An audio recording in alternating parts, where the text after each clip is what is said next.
We now join our regularly scheduled program, already in progress.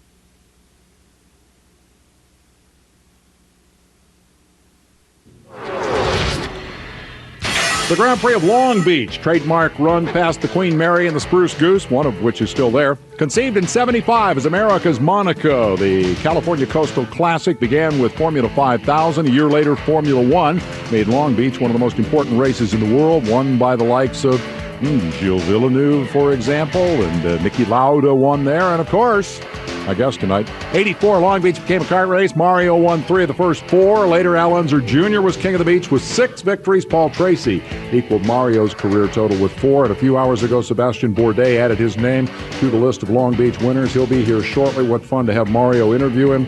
We'll get to the highlights in a minute. What level of importance do you place on Long Beach? Is it the second most important open-wheel race in America behind Indy?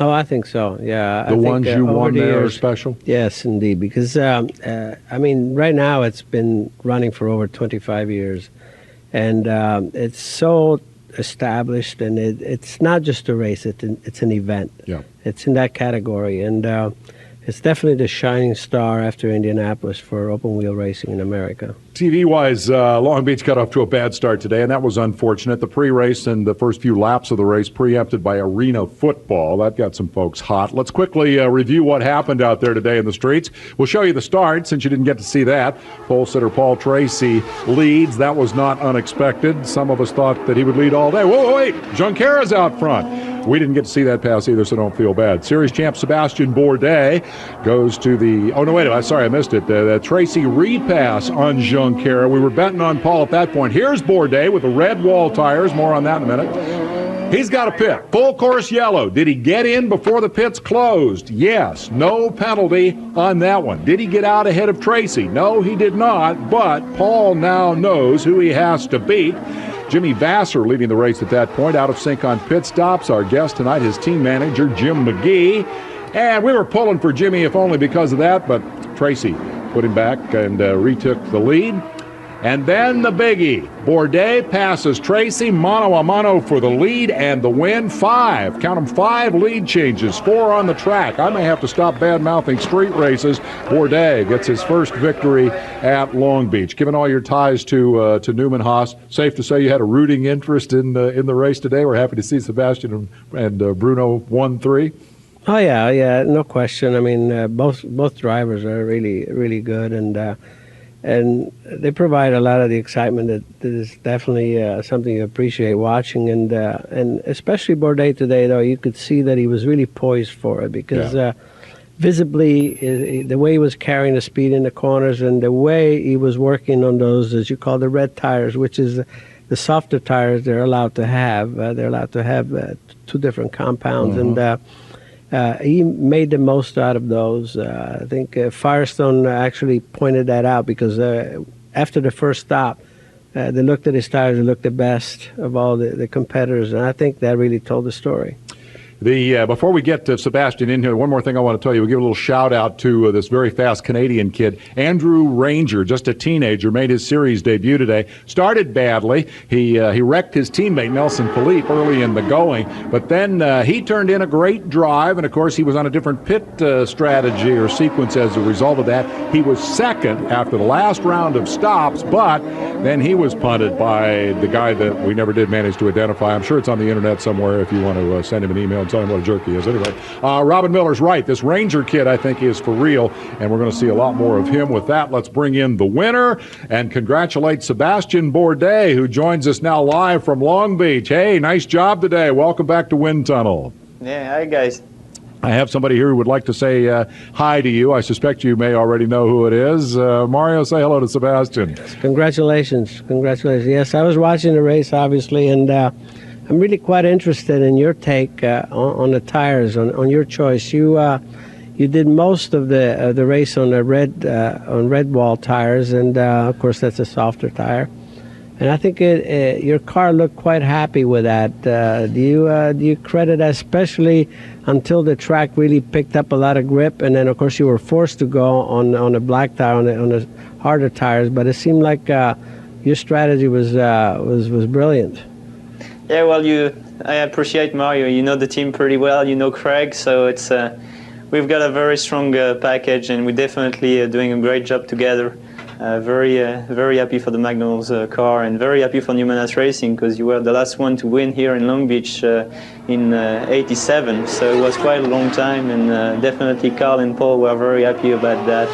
I think, as you said, the tire strategy was very important. We decided to use the Bridgestone alternate tires for the first part of the race, because we had to wait to see if the track was going to pick up some grip to use the regular tires, and it proved to be a pretty clever choice. As you always know, the soft tires are going up to speed a bit faster, and on the restart behind PT, I got a clear shot and a great exit at the hairpin past him, and from that moment on, I just had to push as hard as I had to, and as hard as I can, and definitely a great moment to try and win that race and achieve that here in Long Beach was really cool. Strategy's cool, having the good tires, all the rest of it. So the coolest thing in the world is to go one-on-one with Tracy, outbreak him and pass him. Come on, was there anything better than that all day long? No, it was pretty enjoyable. I mean, especially since I didn't even use the push-to-pass to achieve that, so I was pretty happy about it. You were rubbing it in on him, weren't you? Yeah, I was really surprised. I got a great run out of the hairpin, and it just sucked me all the way to the first turn, and the car was perfect, and I braked very late, and he had nothing for us, and he admitted that at the press conference, and that's pretty enjoyable to see that PT cannot have anything for you during race. It was a great pass, a great victory. We congratulate you. Don't go anywhere. We have a commercial break. We'll come back on the other side and continue our conversation with Sebastian. We're going to hook you up with the winner as we continue our conversation. Call now to talk to Man, and then later we'll get Mario back in and talk about his stock car success and his Indy car success and his sports car success and his Formula One. You get the idea. Don't go anywhere. We'll be right back.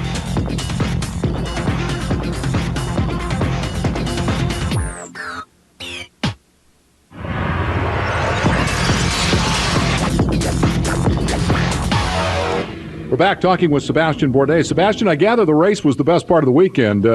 Qualifying and morning warm-up didn't go all that well. Is that accurate?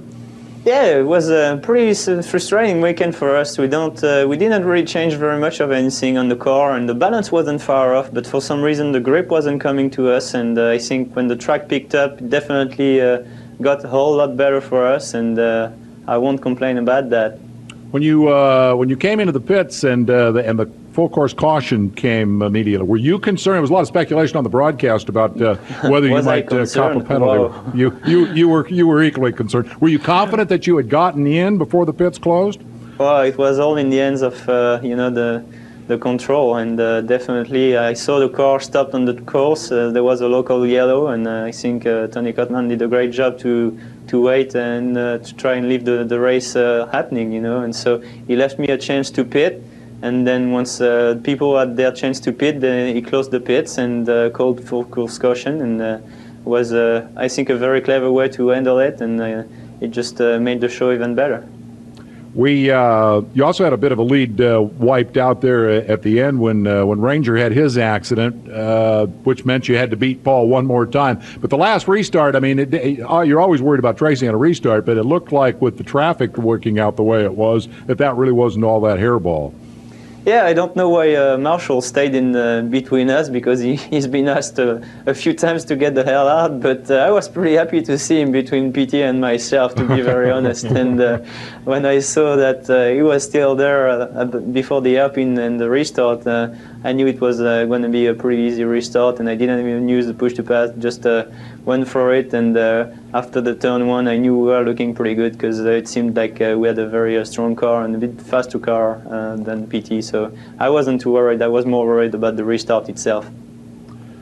I know that Tony Cotman decided to drop the mandatory fuel windows, and to me it looked like it was a much more aggressive race because of that. Am I correct or not? It seemed like you were just really going after. I mean, looking at the lap times and so forth, it seemed like it was really the right thing to do, and it's something that they tried and didn't work, but I think you're really a lot better off with allowing a freer strategy.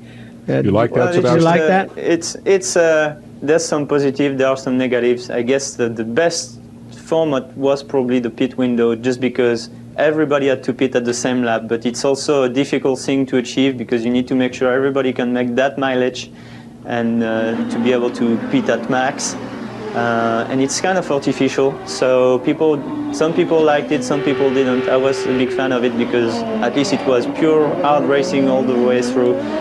Here we had to save a lot of fuel at the beginning, and after that it turned out a bit different because we were fast and we were able to pull away in the lead, so we didn't really have to worry about any fuel consumption anymore. But I think we're going to see some pretty interesting things during the season because of the no rule at all and all the caution flags coming into these races. It's not like Formula One, that's a bit different. And as you know, Mario, when cautions are coming out, the cards are, in different ends, and that's quite a different deal.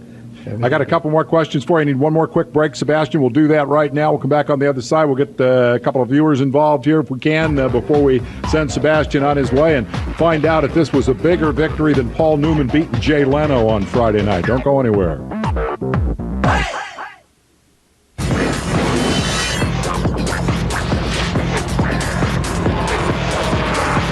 We're back with the Long Beach Grand Prix winner, Sebastian Bourdais, and with Lorne in Vancouver, Washington. Lorne, you're on with Sebastian. Go ahead. Correction, it's I'm in Canada. I'm sorry, Lorne. Lost. I knew Vancouver was in Canada. It's in British Columbia, and I apologize. Go ahead and talk to Sebastian. I'm an idiot. Congratulations, Sebastian, on your win in Long Beach. You made the red and white wall tires look very exciting. I look forward to the season. All right, thank you very much. Question is, how are your comments on the cancellation of the Vancouver event? A guy with an obvious rooting interest. How do you feel about that? They're going to Edmonton instead. Well, I think it was a great event. So are all the Canadian races, but as a matter of fact, we cannot race there anymore, as you know, because of the Olympics, and they need the facilities, and they need to do some road walk or whatever it is, and it's kind of a shame because it was a pretty nice race and an historical venue for Champ Car. But the good thing is one Canadian race is replaced by another one, and definitely a good thing. So you're not losing a venue. I'm pretty sure you're disappointed about the fact that we won't be in your streets this year, but maybe you can come to Edmonton. The last and burning question, Sebastian, who has the bragging rights now for, it's a long gap until the next race. Is it you or Newman? You beat Tracy, he beat Jay Leno. Who's the talk of the town at Newman-Haas? I don't know. I think we're pretty even because we went out on Thursday evening and did some sprint car stuff, and that was very close. It's really impressive. You've got to give him a lot of credits for that, because I never did some sprint car, but he's 80 years old, and these things are badass cars, and it was quite fun. We really had a blast, and forget about Paul Newman. You drove a sprint car Thursday night. Tell me about that. What was that all about? Well, it was sideways, that's for sure. Where'd you go? We went a bit south of Riverside. I don't recall the name of the place, but it was great fun, and people out there were really friendly with us, and we spent like 3 or 4 hours over there, and it was a lot of fun. I don't know how much you know about American racing history, but in the old days, guys drove sprint cars to get to where you are. I think you should reverse engineer your career. And you know what? I'm actually on Mario's book right now, because Gordon Kirby left me the book in my library, and I'm reading all your experiences, and it's quite a lot of things happen to you guys. Anyway, give him some advice, Mario, about sprint car driving. I used to go from a sprint car race or like you say, in DuQuoin, Illinois, to Argentina in Formula One. It doesn't get any further apart than that. But that was a lot of fun actually doing that. We wish you a lot of. It's got 4 wheels and a steering wheel and an engine. That's all it really matters. That's right. Like a hand grenade. That's the spirit. Sebastian, again, congratulations and continued success. I hope to see a lot more of you here on Wind Tunnel before the year is out. Thanks very much for your time Dave. tonight. All right, let's see. I want to talk about. Oh, okay. a twist on the question of the future of the Long Beach Grand Prix. This occurred to me today. If it does become an IRL race, the odds will greatly improve that we might have a third-generation winner out there. Mario won it 4 times. Michael won it twice. Next in line would be Marco, of course, which brings us to this email. He says, Mario, what are your feelings with Marco obviously headed down the IRL path rather than Champ Cars? We all know your preference, but you would have to agree the IRL will hold the most promise for young open-wheelers, and have you guys put Marco in a midget or a sprint? That might just be as beneficial as an Infinity Pro car. Patrick Profeta in Plainfield, Illinois. Did he make a correct assumption? Do you believe the IRL would be the most fruitful way for the young man to go? I don't think that's all been decided yet. I mean, I don't think you can plan too far ahead. You have to have a plan, of course. Mm-hmm. But at the moment, I think it's sort of a wait-and-see situation.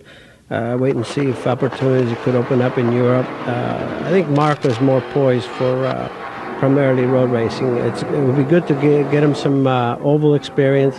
That always works, and so he'll be more of an all-around driver. But like I said, I don't think things are definitely that decided. What the other part of his question was sprints, midgets. Do you see that in his future? Is that going to help him today in this world? It would help him. Obviously, he always learns something, but I'm not sure that that would be the way to go at the moment, because just really, I'd love to see it, but I don't think it would be in the cards. It's your heart and your head. Yeah, exactly. Where, real quick, would Grandpa like to see Marco end up? Formula One. Formula One. Yep, that I assume is a given. We're going to move forward here. We got a lot more Mario questions, but I need to keep moving and tell you a little bit about the bumper-to-bumper traffic in Metro Martinsville today. We're going to be taking your calls about the second of 2 back-to-back Nextel Cup short track races. And we'll talk some motorcycle stuff. Nicky Hayden close to the pace before crashing out in Spain today. Valentino Rossi still the man in MotoGP, but he may now be permanently off Sete Gibbernau's Christmas card list. We'll show you why. And in this turbulent era of Formula One, we'll ask the 78 world champion where he thinks the sport is headed. Stick around.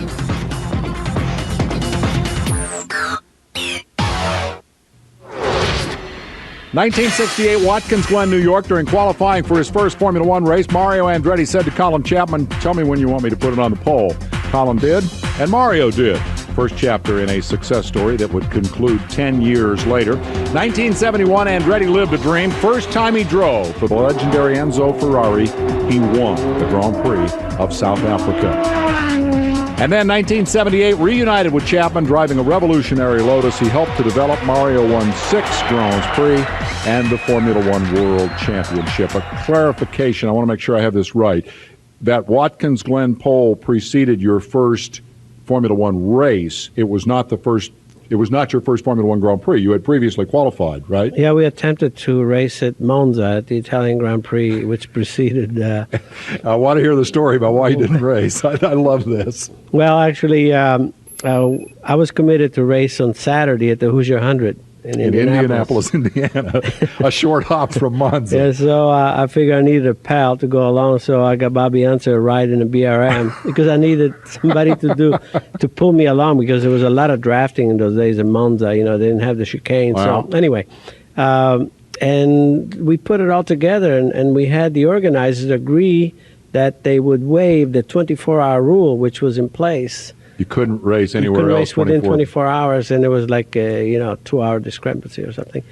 And so actually when I qualified, I was quickest by quite a bit, but I had to leave even before that day's qualifying was over on Friday. To get to the dirt car race. Anyway, the bottom line is I was 7th on the grid, by Sunday, and somehow there was a protest.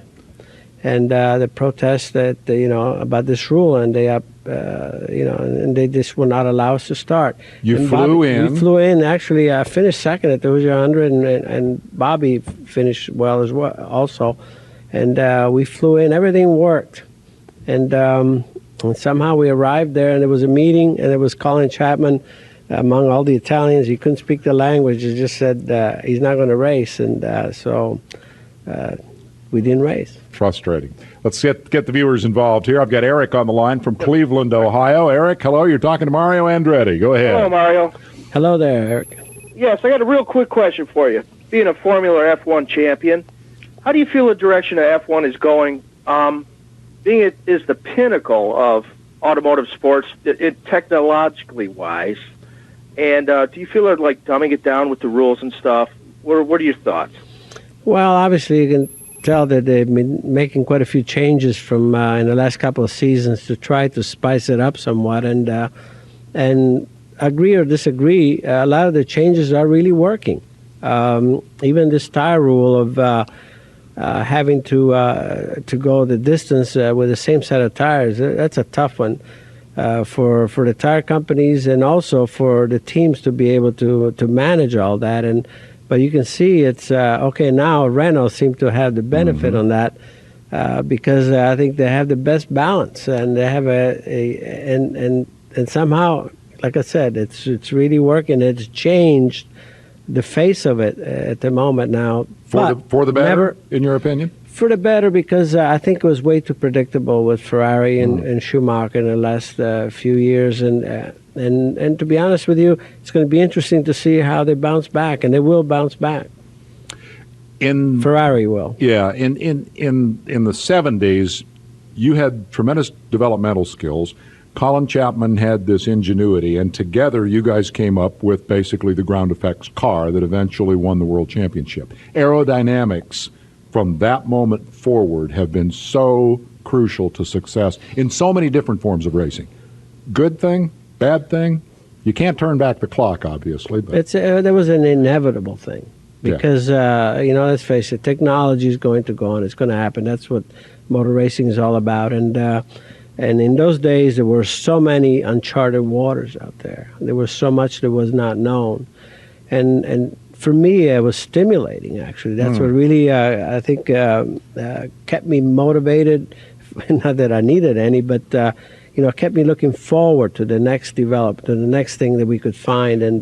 Because the car was not, until you guys got that together, you weren't exactly on top of the Formula One world, right? It would have been easy to lose your motivation because you guys were struggling. Yeah, exactly.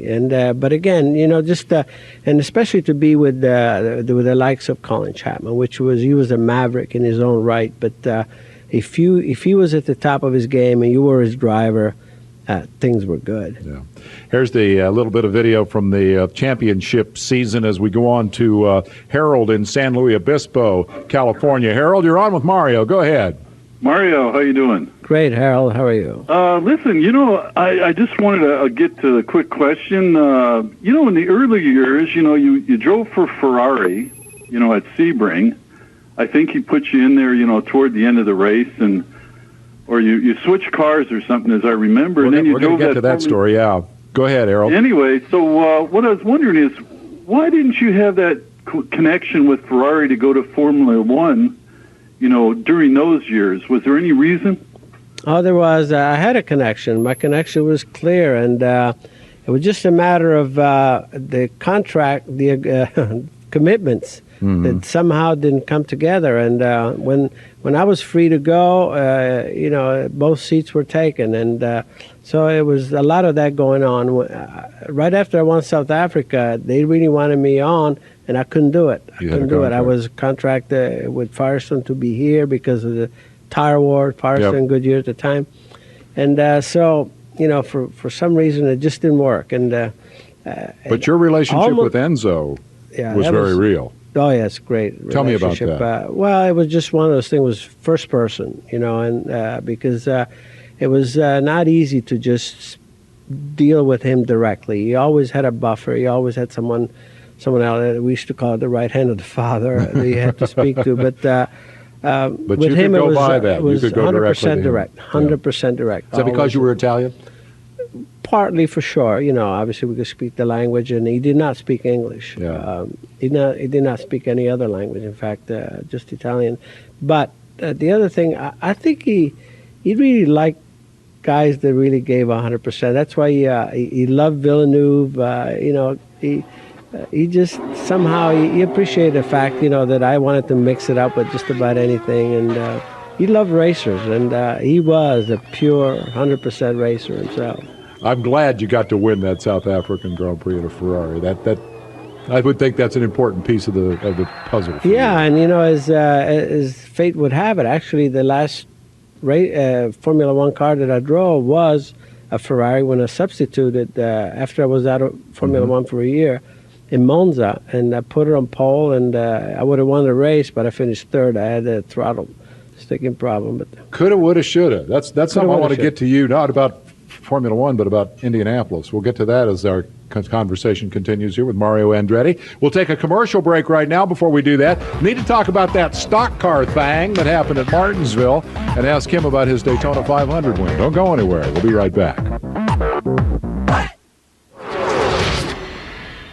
Why, of course, the versatile Mario Andretti included an important NASCAR chapter in his lifelong success story. Drove a loose as a goose home in a Moody Ford to victory in the Daytona 500, perhaps in spite of the efforts of his own team. I think we need to ask him about that. But before we do that, inevitably, when we have a past racing great on this show, at least one tunnelhead out there demands that we ask what this guy thinks of the way NASCAR is screwing up the sport. Tonight, Bob Camp goes a step further. Despain. About time you had a real driver on your show. I'll bet he'll tell you NASCAR sucks. One weekend he was bored, so he decided to go to Daytona. What'd he do? He won. Then he got out of NASCAR just to show how easy and what crap it was. That's from Bob Camp.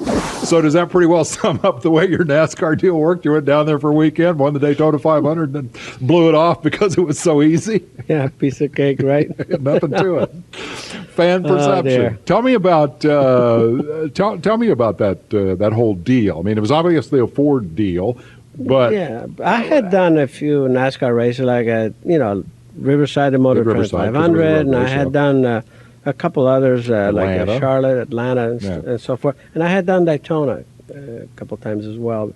But I think this was probably my fourth Daytona race, including the firecracker. Okay.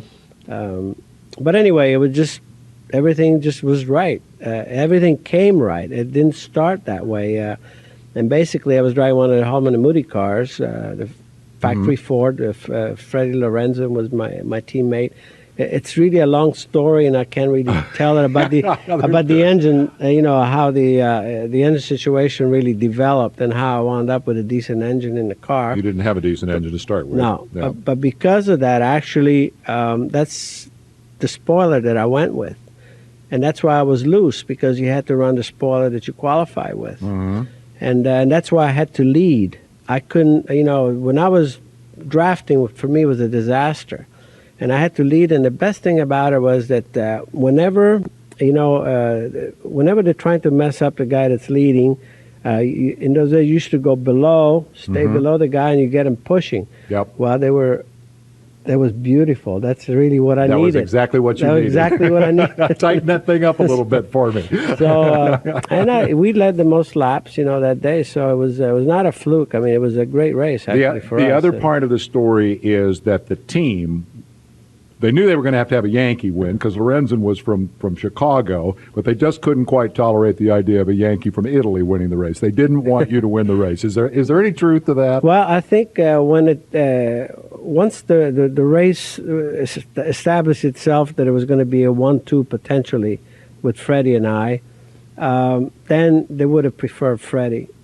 To win, because he was their golden boy. He was their guy. He was their guy, and there was nothing against me, but your last pit stop was pretty long. We came in together leading, and then somehow I wound up about 7 seconds after we left. But that gave me a little more motivation. To go running down. It's a great story. We need to move on from the big win at Daytona for him to the little bitty short track and have a look at what happened today up at Martinsville, Virginia. It was pretty eventful. Started badly for the eventual winner, Jeff Gordon. Loses 3 laps to a loose wheel. Not the last of those we will see. Lots of flat tires, too. Junior had one, wound up 13th, and leapt to 16th in points. Jeremy Mayfield, a potential winner, till his flat, and there were many others. Could have been a great day for Joe Gibbs Racing, running 1-2, but then Labonte lost a cylinder, and Stewart had the real heartbreak. Led more than half the laps before the broken wheel dropped him to 26th place. Okay, who do you love? Who do you hate? Who hit whom? Let the argument rage. It was pretty clear when Gordon came up the lap bush that Kurt was not happy about that hit. They were racing for third at the time. Final restart, Gordon holds off Casey Kane, who finally gets a finish. Gordon wins. He and Casey both picking up 6 spots in the standings. And with that, I think we should get some of our NASCAR fans into the show here. Steve's on the line from Cedar Rapids, Iowa. Steve, welcome to the show. What do you think? I think, thanks, Dave. I think you have a great show for first, and I'm a Jeff Gordon hater because I'm a Sterling Marlin fan, and we had about as good a day as we could have had today with our car. That was a strong performance for Sterling today, and he needed it, right? Yeah, Chip Ganassi deserves to give that guy one last year and let the man retire, but that's beside the point. My question to America is, in NASCAR, Jeff Gordon seems to, he doesn't bump people to pass him. It's like he goes through the field and he figures out who his competition is and he takes them out of the race. And he's done this a bunch of times. Rusty Wallace, perhaps, for example, but go ahead. Exactly. He's done it time and time again, and I wish Kurt Busch took a swipe at him at the end of the race and missed him. But I feel bad for Kurt Busch fans. And perhaps... Why does that man drive like that? Perhaps we will hear from Kurt Busch fans. We have Steve in Cedar Rapids weighing in among the Gordon haters. When you see a bump like that, I know you haven't studied the replay and all that, is that just racing or is that Gordon taking a shot? You watch NASCAR. You follow this stuff. You want to take sides on this one? Well, they always say, short track racing, and it's just one of those things. It's almost inevitable. Anybody wants to come to Jeff Gordon's it was never any defense, different. It was never any different. Bingo.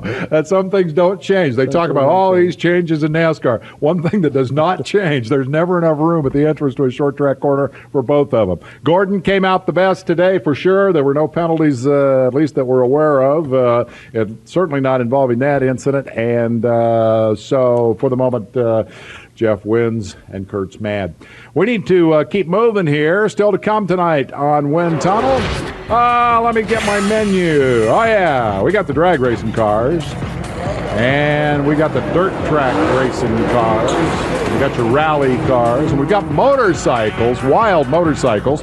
And Jim McGee, as a chief mechanic and team manager, he's won more IndyCar and Champ Car races than anybody else, including 35 with Mario. We'll get the two of them together here in a bit.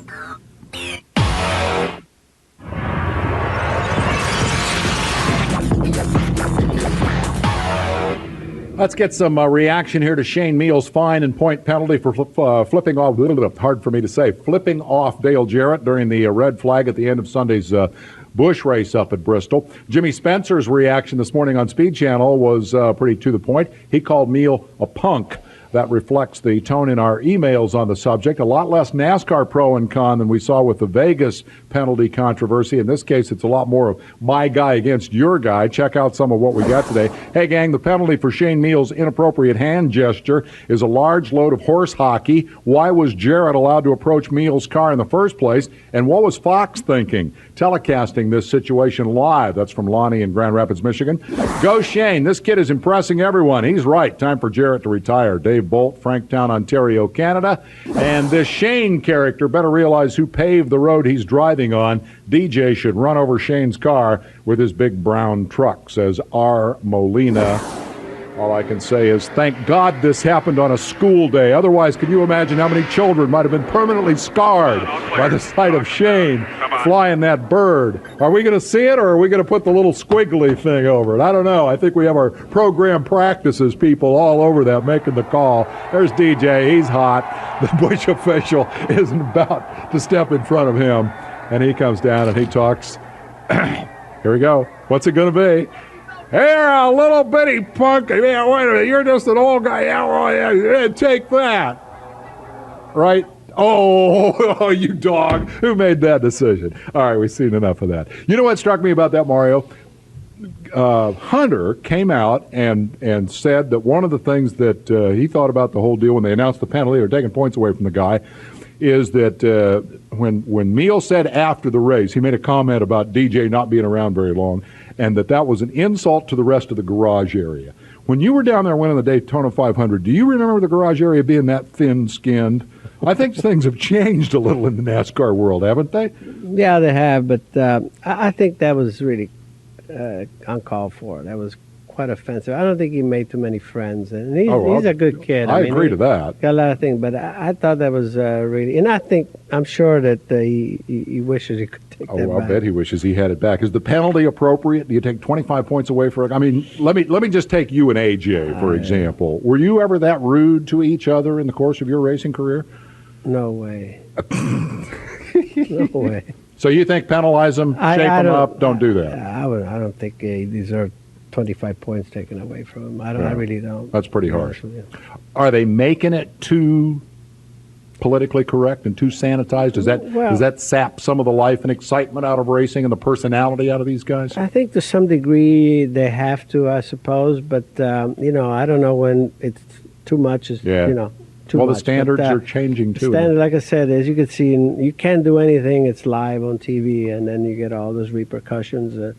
So I suppose they have to have some kind of a deterrent, and they're tough deterrents. Tell me about Foyt real quick before we move on.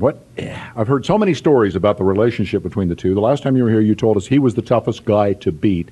Wasn't he kind of the guy that he was on top, and you came along and the smart young kid? And yeah, but Foyt though, he was the yardstick. When I came into Champ Cars, he was the guy. If you wanted to win any race, you had to beat him. Yep. That's the guy you had to beat week in and week out. And he was a lot of inspiration for me as far as even the versatility aspect, because he drove, he got into sports cars. He was in the sprints. He was in midgets. He was in the race car every week. And because of that, I like I said, he was more helpful to me than anything else. And I valued any race where he finished second to me, I'll tell you. And it was not a bad day if I finished second to him. So if you beat everybody but AJ, you were doing business. Let's go to John in Cleveland, Ohio. John, you're on with Mario Andretti. Go ahead. Hello, John. Are you there? Hello, John. Goodbye, John. Billy in Woodland Hills, California. Billy, are you there? Yeah, I'm here. What's up? Hi, Dave. Hi, Mario. Hey, Mario, I just want to know if you've seen the movie Dust to Glory yet. You're in it. You have a little segment in it, and it's just a great little piece. I heard it was good. I've not had a chance to see it yet, no. And I'm glad you told me. Then if I get a tape, I'll watch it. Well, and maybe some royalties. You want to hit them up for that, too. We had another question. I think it was in an email. Somebody wanted to know if you had any interest in driving the Baja 1000. Not really. I've been asked before, but I think to do it right, you have to spend, a lot of time to do the pre-runs and all that sort of thing. And to be honest with you, I just don't have that much time to give to it. And so that's really it. Let's go to Brian in Knoxville, Tennessee, for Mario Andretti. Go ahead, Brian. Hey, guys. Just wanted to ask Mario about the legendary battles with the Ferrari 512 and Porsche 917, and specifically with Pedro Rodriguez. I heard Alan DeCatenay call one of his runs, I believe it was the 1970 1000 at Brands Hatch in the wet, the best driving he's ever seen. Just wanted to get your take on that. Well, again, the 917s were, formidable. They were incredible, and the 512s were not a match to those cars, especially on a high-speed tracks. The aerodynamics just weren't there. But on a shorter track, like on a busier track, like even Sebring, even though it has long straightaways, I think that was the car was competitive. And for me, that was a great race because we were in the lead. It was Arturo Merzario and myself in the Spider. We were 14 laps in the lead when we dropped out a couple hours from the end. Then I was asked to get in the third car, which was running third at the time. And then as soon as the 917 with Pedro Rodriguez and Seifert came down with some suspension problems, then the Steve McQueen and Peter Revson car went in the lead, and poor Peter did almost 90% of the driving, and here they were talking. They were saying, "Well, Steve McQueen went into the lead." I says, because he's the movie star. I said, right? "Give me that helmet." So it's true. You went out to win that race because you didn't want Steve McQueen getting all the credit for something he didn't do. That's always the way I've 90% of it. That's I want to talk some more about that. We've got video of that, and I want to take that and move that into another piece of your reputation that I want to check out. But first, We need a commercial. Have a look at our list of upcoming guests as we head that direction. It's star-studded. Actually, it's better than that. It's all stars. Tommy Kendall, Neil Hodgson, Jeff Gordon, Kenny Roberts, and Sam Schmidt will all be here over the next month or so. If you are a Jeff Gordon hater, you can call and tell him in person 2 weeks from tonight. We'll be right back.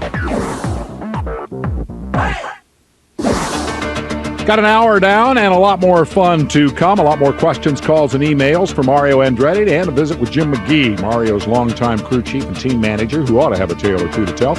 How about that MotoGP season opener? Great finish. NHRA, AMA, NARA, DTM, A1GP, and W of O all coming up.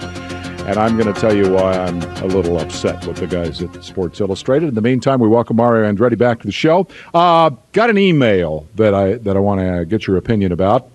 This comes from Barb in Arizona, and it says, Mario, you were able to continue your racing career and stay competitive long past the age when other drivers have retired. Actually, the question was, how were you able to do that? The key to your longevity? I think desire. Yeah. You know, really, and enjoying what I was doing. I just didn't need any outside motivation. I just looked forward to my work. I just didn't want it to end, you know. But I also didn't want to overstay. And that's always the trick. I'm wondering if McGee didn't have an influence in that. We'll save that question for him. Let me take you back. I read somewhere that you experienced fear twice in your life that you identified. Once was when the German soldiers were tossing hand grenades out of your aunt's or your grandmother's hotel when you were living in a very difficult part of the world at a very difficult time. And the other was the night before a sprint car race at Langhorne. Champ car race. Champ car race. Yeah, and that was my very first champ. Well, that was my champ car debut. At Langhorne. At Langhorne, and Puke Hollow. Yeah. And I tell you what saved me that day, having Tommy Hinnerschitz as my crew chief. Oh. And as you know, Tommy is a dirt racer. He was. Sure. They were no better than him, and of course he knew Langhorne, and he's the one that really, he told me what to do qualifying, which I would have done different. Yeah. And I listened to him because obviously I had the greatest respect, and I would have been out of the ballpark for sure if it would have been for him. But he calmed you down. Yeah. Kept you. That's a great story. Yeah. Tribute to a great driver. Continuing that theme, the USAC driver life expectancy when you came up was not very good. Okay. You watched a lot of friends die.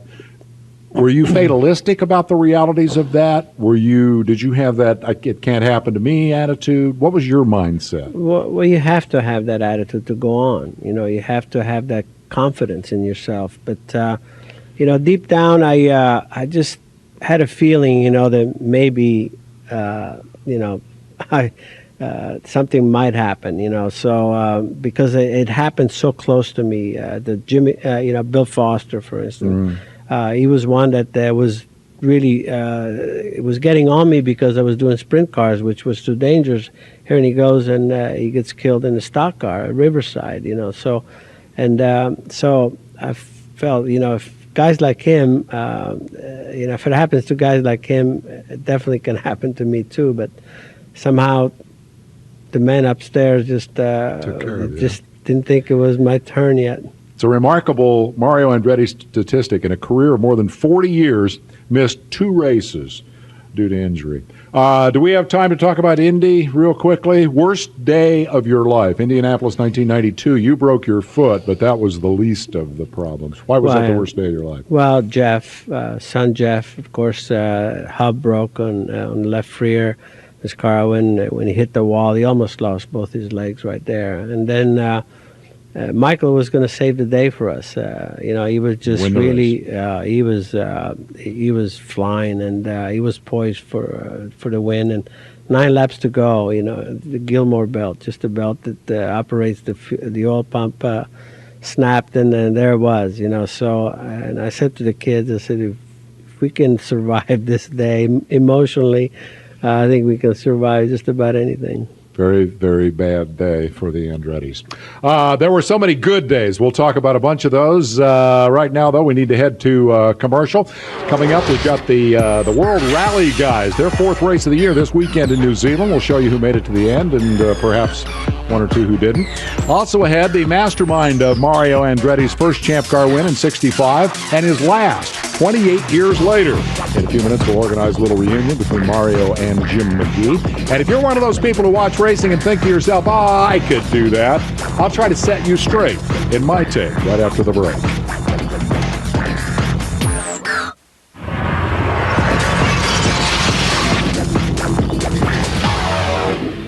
We'll change the subject now, and I know I have a chip on my shoulder about this, and that stems from a long history of stick-and-ball sports writers who generally ignore racing, and then when they finally do turn their attention to my favorite sport, they either get it wrong or they look down their noses at it, and that has annoyed me for years, and you know what? It still does. Most recent example, Sports Illustrated's Jeff McGregor. He gets 7 pages, I believe, if I counted up right, out of a visit to the Richard Petty driving experience at Disney World, including an excellent description of the sensations of driving a stock car and pointed disparagement of what he calls the maximum Sansabelt dads who paid real money for that experience that Jeff, no doubt, enjoyed for free. And then there is the quote. Driving a race car, driving it really fast, driving way out past whatever limits the law sets on you on the streets, or out past whatever limits you've drawn for yourself in your own head, it just didn't seem that hard. Well, that's where Jeff and I diverge. My very limited on-track experiences have always left me with a greater appreciation for real racers, not less. It always reminds me how much skill and courage it must take to do the same thing I'm doing, but at real speed. Before you jump to that conclusion, Jeff, I think you should pick up the pace to the edge of traction, well beyond what they allowed you in a glorified carnival ride, and then step over that edge and really hammer that wall. Actually feel that impact rather than just imagining it as you did in this remarkably long paragraph on page 76. And now, shake that off, climb in the backup car, drive right back up to that edge, and try to push it a little further. Then tell me that it just doesn't seem that hard. I think what happened here is that Jeff drove a real car on a real racetrack and came to a false conclusion. The stick and ball parallel would be for me to visit a real stadium and throw a regulation football down the field and conclude that I could play quarterback in the NFL. That would be as insulting to real football players as this 7 pages is to real race car drivers. Of course, that's just my opinion. I'd like to hear yours. Is driving race cars really not all that hard? And if that's true, why do we bother to watch? Mario Andretti. I have a question for you in that same vein. You've driven so many different kinds of cars. Are some of them... You're all white. Well, I get mad. Are some of them easier? Obviously, some of them are easier than others. But does that go by type of car? What's the easiest? What's the hardest? To really, I'm talking about driving at a winning pace. Well, that's just the point. There's no real easy. A lot of people would like to think that open wheels vis-a-vis stock cars, because open wheels are faster and so on and so forth, when you get into stock cars, it should be a piece of cake. Well, it's not, by any stretch of the imagination.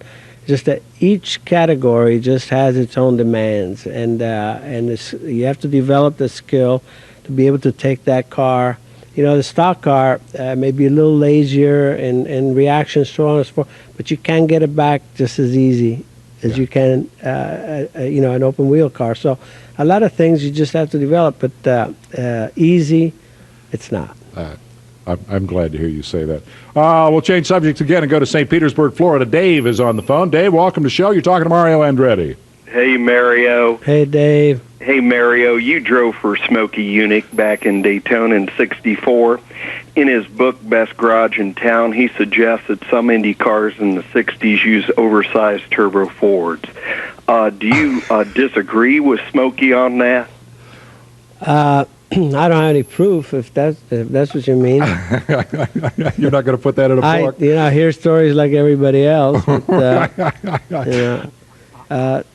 Smokey was a master of tricks. Uh-huh. He was really interesting. There's so many stories. But he wouldn't tell the driver if the motor was... I drove for him, and actually it was in '65, and and he wouldn't even let me come to the garage to get fitted up. He said, don't worry, kid. He said, when the car shows up, it'll fit. The car will fit. Everything's adjustable. So he was afraid that maybe, I had no idea what I was looking at anyway.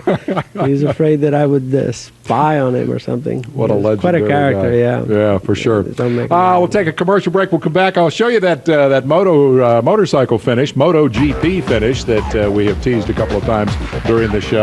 Tell you what, Valentino Rossi, still the man. We'll be right back.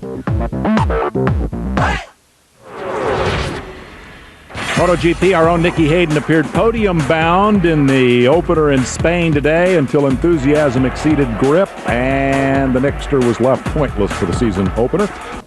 I have heard that if your family had not migrated to America, that you would likely have become the Valentino Rossi of your day, and that you once did some wicked fast laps at Laguna Seca on a Marlboro Roberts Yamaha. Yeah, the ex-Lawson, yeah. Yeah, are those two things true?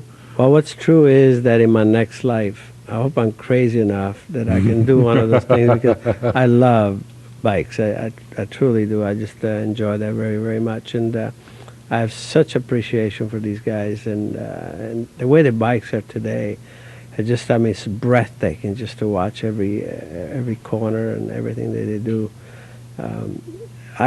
How fast did you go at Laguna? I heard some stories that you cut a pretty impressive lap or two out there.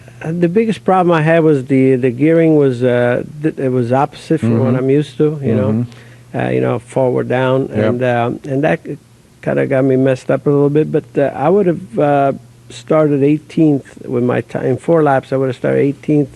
The Grand Prix, before, the previous year. Yeah. Well, that's not. Of course, I had a bike that was good for Paul, but well, that's still not too shabby for a guy who makes his living with a couple of more wheels than that. Let's go back to the phones. He's back. Dr. Russ in Flower Mound, Texas. Let's not talk about bent ribs tonight. Let's talk about Long Beach. What's on your mind? Welcome back to the show. Oh, man, and with the Cup cars coming to Texas, we can't talk about ribs? Forget that. Okay. Well, you know, as a race fan watching Mario over the years, I just want to say thank you so much for all the incredible memories. I mean, you're the king. I mean, what can we say? Oh, you're very kind. You know, and I want to talk about, you know, the end of Champ Cars in the Long Beach Grand Prix. I mean, I talked to my friend Mike on the grid just beforehand, talking with Jimmy Vassar, and you know, the mood is always festival excitement at Long Beach. It's just an incredible race. But, you know, said it was kind of coated with a layer of sadness that the Champ Cars will be gone. You know, do you ever see it coming back? And, you know, will we lose any other great races? Well, let me stop you there, Dr. Russ. Your opinion then would be that Champ Car should not be leaving, that you would rather see Champ Car stay. No, as you know, when we started this adventure together, Dave, I was calling from California. So, I mean, I grew up at the Long Beach Grand Prix. I mean, it's incredible. You're assuming, though, that it's a done deal. And, Mari, I don't think you think it's not that. a done deal by any stretch of the imagination. I sure hope not. It's not. It's the city council meeting, I believe, on Tuesday. Let's get another point of view on this, maybe. I've got Ed on the line from Dayton, Ohio. Ed, you want to weigh in on this Long Beach thing? What do you think? Well, I think that they should turn left all the time. You think that the IRL should turn left all the time? That's right. And I hope the IRL gets it because, well, Tony George hasn't done right. And I think if he would have advised his grandfather to tell AJ and Mario, or Mario and AJ, that they couldn't run at Indy because they didn't have rear engine experience, I would have liked to have seen that. Okay. And NASCAR thanks Tony George for sending the greatest sprint car drivers in the world down his way instead of letting them run at the greatest spectacle in racing. I think Ed is an Indy traditionalist for sure, which brings us back to the whole business of what's happening in the open wheel world. Are you a reunification guy? There are still a lot of people out there who think that this can somehow be brought back together in an effort to recreate the glories of the past. Well, I mean, anyone in the right mind would have to know and think that we need one series. I mean, that would be what is needed for open wheel to obviously to go forward and thrive and get the attention that it deserves. and the identity it deserves. But I don't think that's going to happen anytime soon, to be honest with you, because each side, I think, has enough going that they feel they have the upper hand. Yeah. The upper hand. But I think there are other things that could be done, however, that they could be working together in some ways, that they can still just remain, separate, but then come together, say, with the overall. I mean, it's a long story, but well, I've heard this in emails that they ought to run. They each run their deal and do some kind of a playoff at the end. I mean, yeah, maybe. I think that news is what is really needed. So they can still start putting their energies together to go in one direction ultimately. And the other thing that I think really would be good, that now that each side is looking at the new technical rule, engines and chassis, if they somehow could agree to have one and the same for both sides, that ultimately would take care of itself, because you would have teams. One engine or one set of rules? One set of rules. One set of rules, basically. Okay. Yeah. Technical chassis and engine. And I think that could go a long way to sort of ultimately come into one preferred series, and then you would have, even if the series stayed separate, you would have Indianapolis that would have more cars than they need, and it would be the spectacle that it was. They certainly need some positive news, because we're into this whole cycle of negativity and negative. I mean, they get all those people out there at Long Beach, and still people are just talking about the split and bad TV ratings. We need to move forward. Still to come, this week's edition of Racer Magazine Pictures of the Week. And a lot more ground to cover with Mario Andretti, including that unfinished bit of sports car business. And he's called the shots for Fittipaldi, Mears, Rahal, and the Unzers. Plus, Mario, a conversation with Jim McGee when we come back.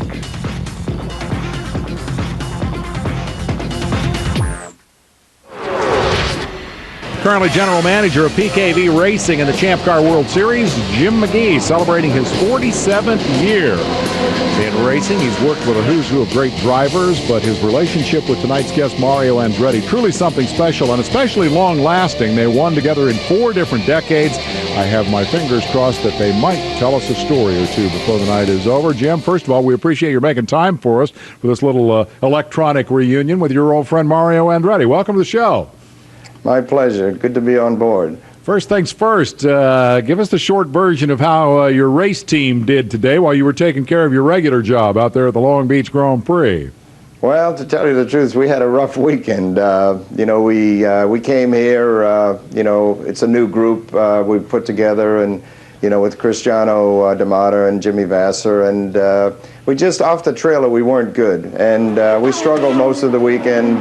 We ended up finishing 9th and 10th, but we get a test next week in Portland, and we just need to move a little bit more forward with the program and, solve some of our problems. But the competition here now is really getting keen, and, it's a pretty deep field right now. So everybody's got to go out there and do their job and get competitive and go after the front runners, which seem to be still the Newman-Haas guys.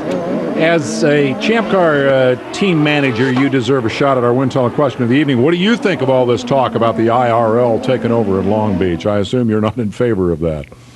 Well, I mean, Long Beach has been a great tradition. I've been here, since we first started racing with kart, and now into the Champ Car deal. And I think it's up to the powers to be, but I don't think it's going to be the end of Champ Car for sure. And the group here, they're very intent on moving forward, and I think that Kevin Calcoven, Forsyth, Ginelozzi, the group, they'll get over it if it doesn't happen. But surely we don't want it to happen, and hopefully it doesn't. It's a great show. I think they put on a good show today and had a great crowd. The fans seem to enjoy themselves, so I'd love to stay here. I think it's a great race. With that, tell me about Mario Andretti. We mentioned your 47th season, a record 89 USAC kart and Champ Car wins as a chief mechanic and team manager, 35 of those with my co-host here tonight, including his first and last victories. Sum up what makes Mario Andretti special.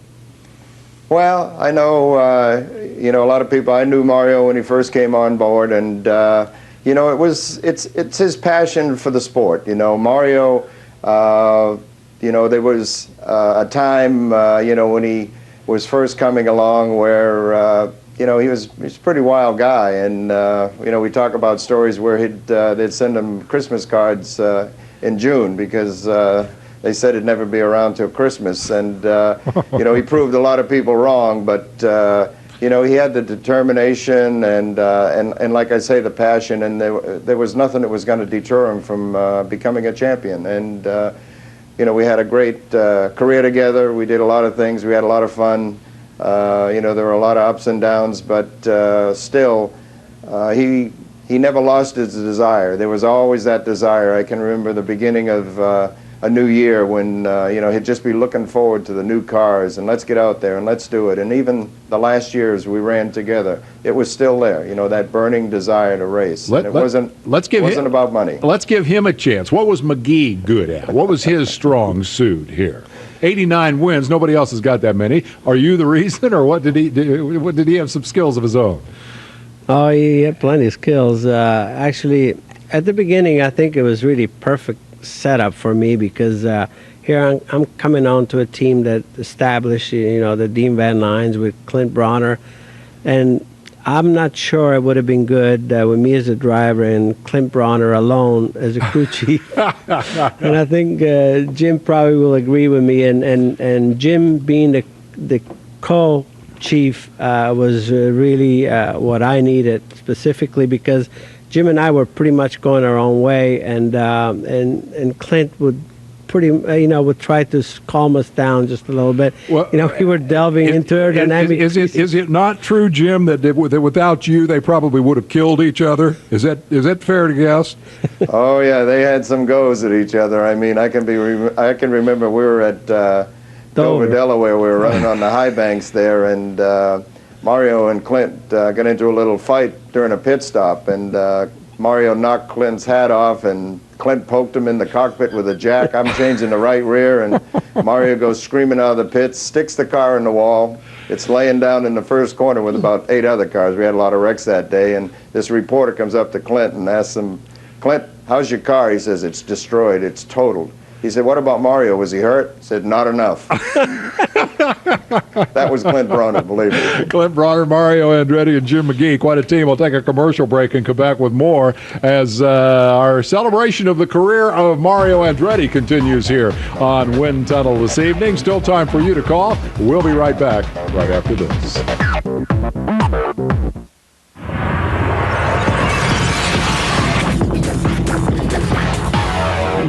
Jim McGee, Mario Andretti, and Dave Despain together. I'm going to take a chance of going back to the well one more time.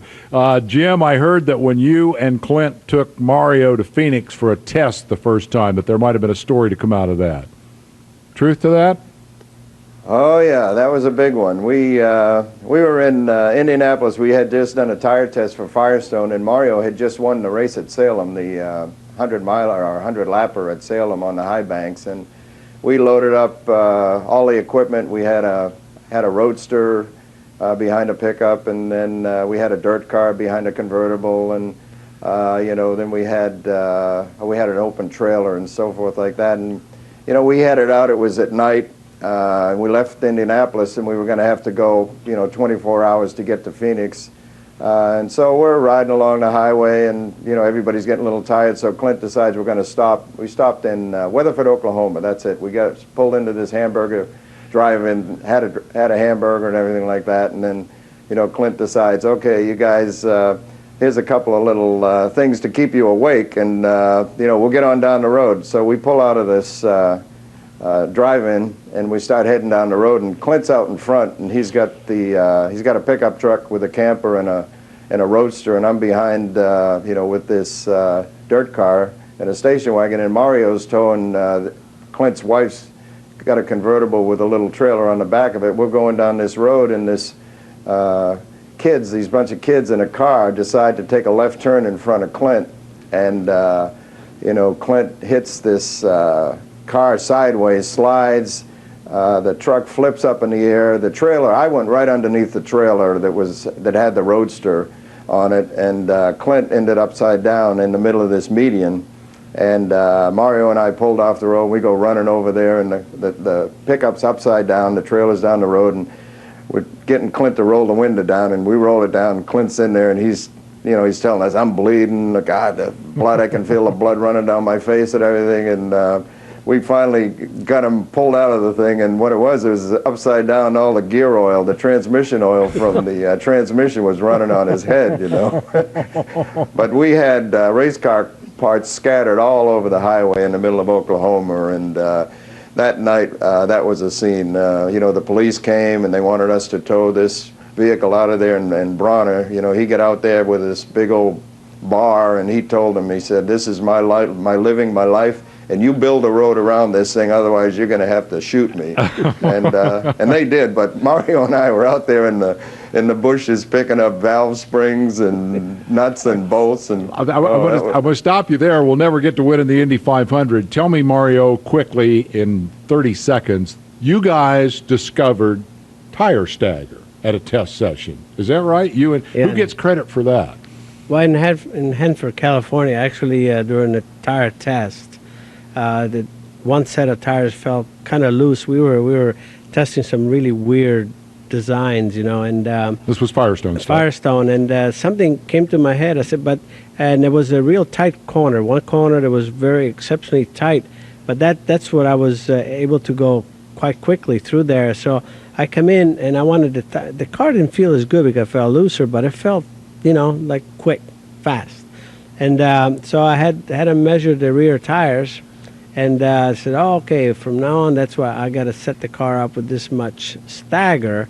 And I made the engineers promise that we could keep that secret just for one race. and obviously, you remember, we just took off and we blew them away. And I remember there was a big accident. I think it was Danny and Gaius. They had a huge accident.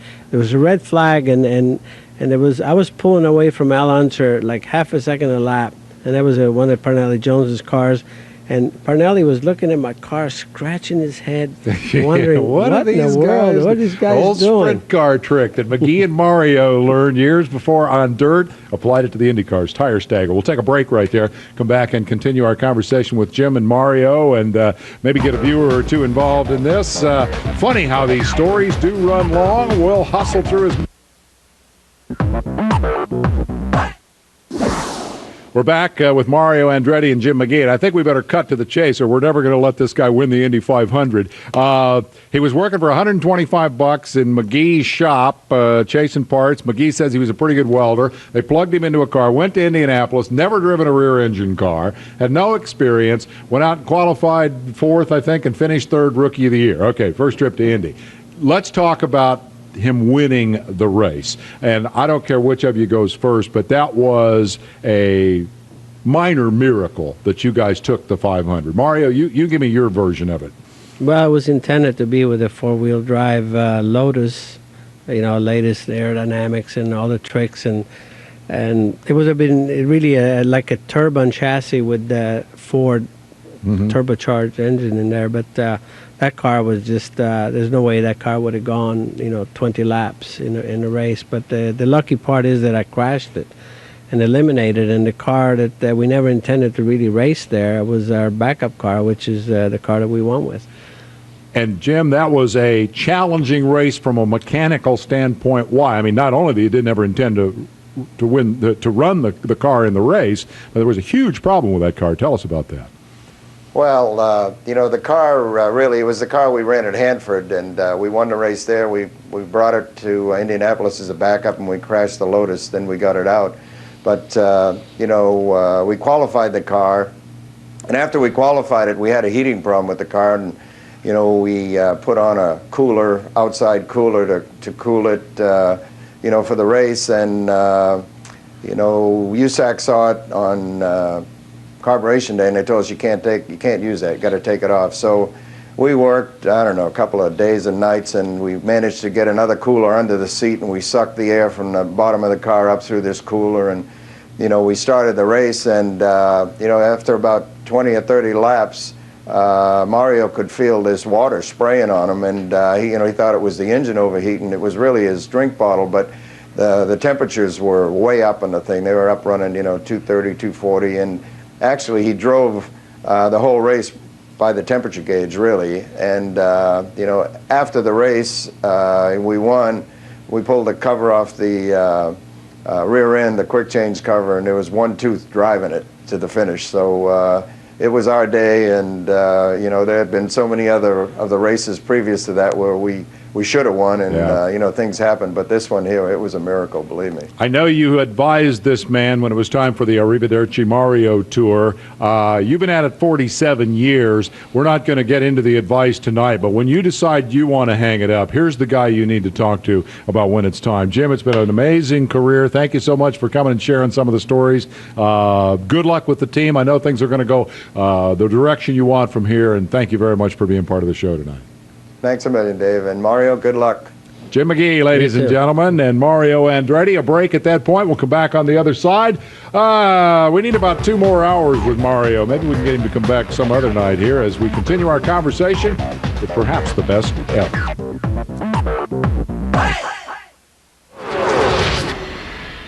Talked earlier about Mario at Sebring and how in 1970 he was so determined to run down and pass the car that had been driven a little bit by Steve McQueen, but mostly by Peter Revson, because McQueen hadn't done the heavy lifting and he was getting all the credit. But the point of bringing that back up again is Sam Posey's quote.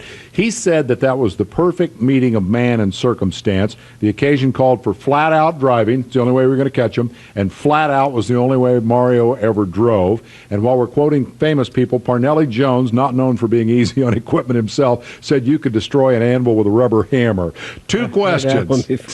Yeah, I bet you have. Did you always drive flat-out? That was your reputation. And were you, in fact, hard on equipment as a result? I don't think I was really that hard on equipment because... a lot of the failures and everything else were just not really due to overtasking and trying to just extract so much out of the thing that it wasn't there. Just a lot of bad luck, if you will. I envy when I look at Michael Schumacher's streak of consecutive finishes. Finishes since 2001.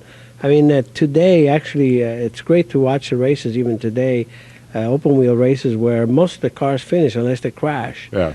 And if we would have had that kind of reliability, I think we would have had a lot better records in those days. It's the old brickyard joke. The four most famous words at Indy are not, gentlemen, start your engines. It's Mario is slowing down. How many could you have won? You deserve a coulda, woulda, shoulda. Some of those cars, I mean, if you just look at them sideways, they would break. It was just, they were so fragile in so many ways. Everything at the limit, and not a lot was really known about stresses and so forth. But look in '87, you talk about a perfect month. I don't know if anybody ever really dominated Indianapolis.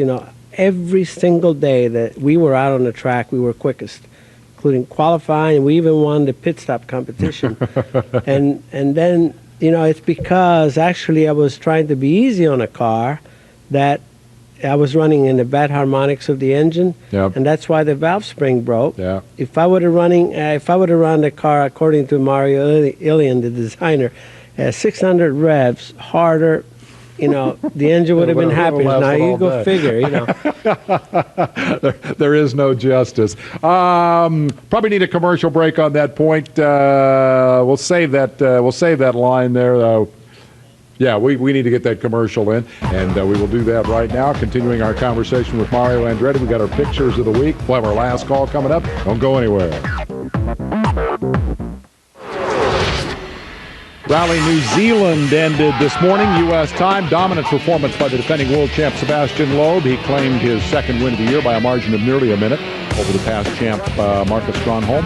That moves Seb up to second in driver points. Current series leader Petter Solberg rounding out the podium, finished third today. Nicky Grist has the New England Rally action coming up on Speed Channel actually immediately after the show tonight. Let's get that phone call in here quick. This is Frank from Burlington, Ontario. Frank, you're on with Mario. Go ahead. Good evening, Monsieur. Come sta?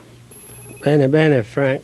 I've been a big fan of yours for many years, primarily because of your sports car prowess. And you've come close at winning Le Mans before. do you regret ever not tying Graham Hill's record? And by the way, I love your vino. That's good. Well, I don't know if regret is the word, but I wish I would have had the opportunity to race Le Mans more, and I just couldn't because of conflicts, schedule conflicts. But we had some decent runs there. Just again, just didn't pull it off, and came close actually in '95. It was close, and it was pretty satisfying. Do you still keep that door open? You've said that that's why you are not officially retired, that if the right moment came, you would go back to Le Mans. Still feel that way? Yeah, I don't think I'll ever retire. I'll just, if an opportunity comes up, I'll evaluate it at the moment. And, today we're potentially looking at doing a Daytona 24 hours next year. We put it with Michael. Maybe I can bring Michael out of retirement. Well, you got to get Michael in there and make that a 3-generation deal. Now, I guarantee you that would make a Racer Magazine Picture of the Week. It's a little something that we do here every Sunday night, and we're going to run through them right now. Half a dozen or so photos that came from this weekend's racing action, beginning with Catherine Legg. So who's Catherine Legg? Well, there she is. She's the winner of today's Toyota Atlantic race at Long Beach. Great debut for PKV Racing. Welcome to America. Bourdais, still the man in Champ Car. Final congratulations to one of tonight's guests. Here's an excuse for me to say Hakkinen goes back to Hockenheim in the German touring cars next week. And finally, a couple of scenes from the Rally New Zealand. Francois Duval in action in one of the world's most beautiful places. Tony Gardemeister competing with the scenery right there for your attention. Now, we also invite you fans to email your pictures. We pick one out. We give that person a prize. And this week, we picked something a little different. It was forwarded by a fan. In my opinion, it is a very effective bit of advertising for the Canadian Grand Prix. Let's pop it up there.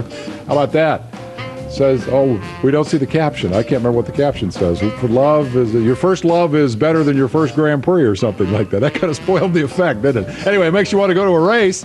A.J. Thoffel sent the picture along and gets a free subscription to Racer Magazine as a result, cashing in on somebody else's creative genius. Sometimes life works that way. Congratulations, A.J. With that, Q Rod Stewart. Every picture tells a story, don't it? And the guys who bring you Picture of the Week have a special offer for all of you tunnelheads. You can check that out at www.racer.com/speedtv. We'll be right back.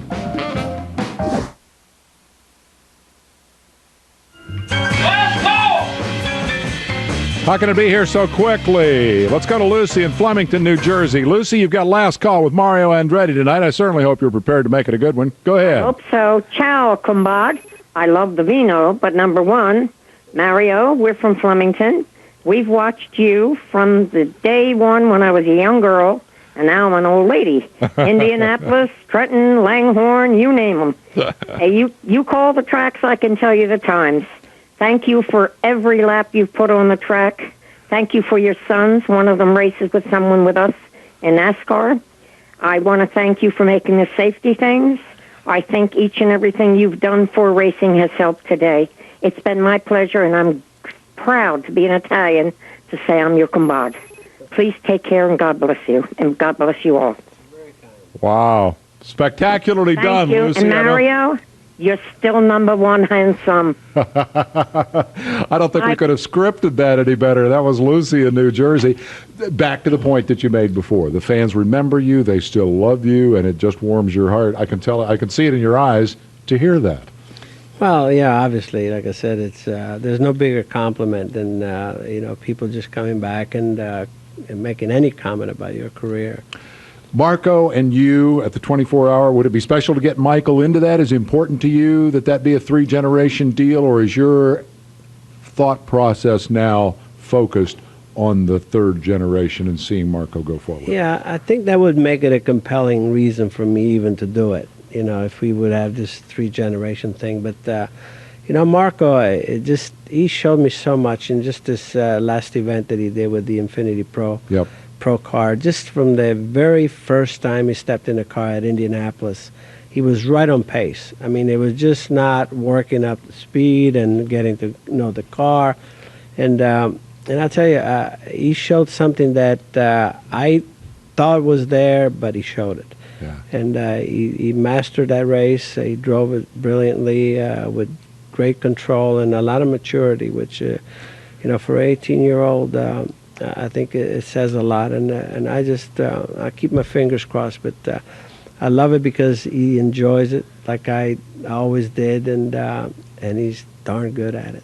The genes are there. They run deep. I can see the pride in your face, and we wish him great success. We wish Michael continued success, and I hope that I can't say it better than your eloquent fan from New Jersey, but I hope I speak for a lot of tunnelheads when I say that we have appreciated and enjoyed what you've done over the years, and we really appreciate you coming here tonight. It's just been really special. Call me anytime. Hey, listen, you got enough stories. We'd get you and McGee and do a 2-hour special for sure. Thank you so much, Mario Andretti. Sure. Let's look ahead. We got a lot of fun next week. Tommy Kendall is going to be my co-host of the show. We've got the Ducati motorcycle road racer Neil Hodgson as one of our featured guests. As always, your calls and emails, the pulse of the fan, without whom the racing world would never happen. It's been a pleasure to have you here this evening. Look forward to having you back next week. And don't forget, 2 weeks from tonight, Jeff Gordon will sit in the Mario Andretti chair. That should be great fun. Thank you, everybody. That's Wind Tunnel. We'll see you next week.